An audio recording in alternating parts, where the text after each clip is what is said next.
Яшава Бърчели. Ами чето било вече 4.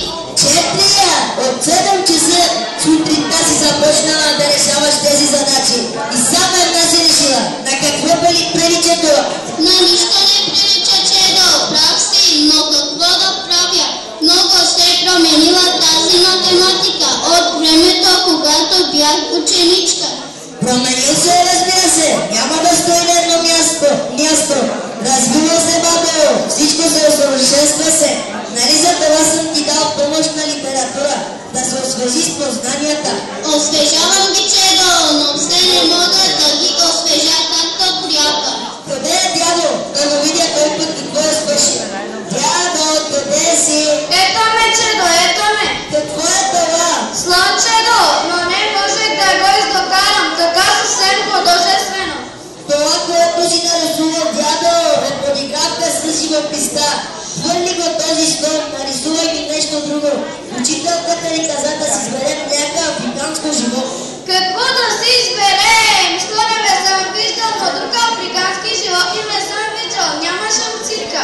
Жираф ще ми нарисуваш, дядо. Жираф ли?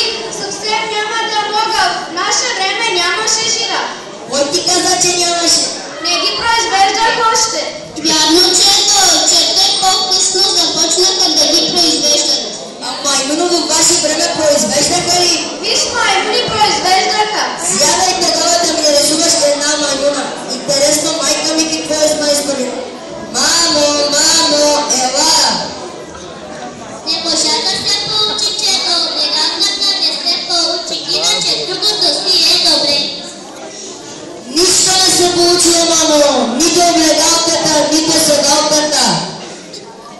Абе, седалката си е добре, само огледалката е малко крива. Еми да пробваме тогава. Я седни, да гледам как ще седнеш. Виж само как хубаво се сяда.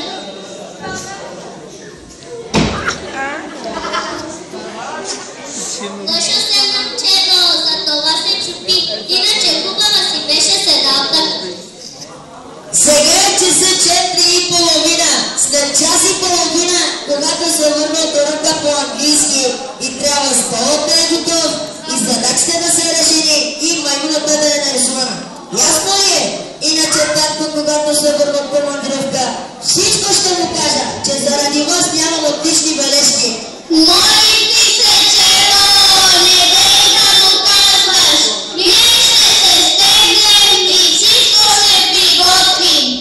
Обещавате, значи? Добре, давам ви това 5 минути, докато можете да си спиете по едно кафе и да изкушите по една цигара.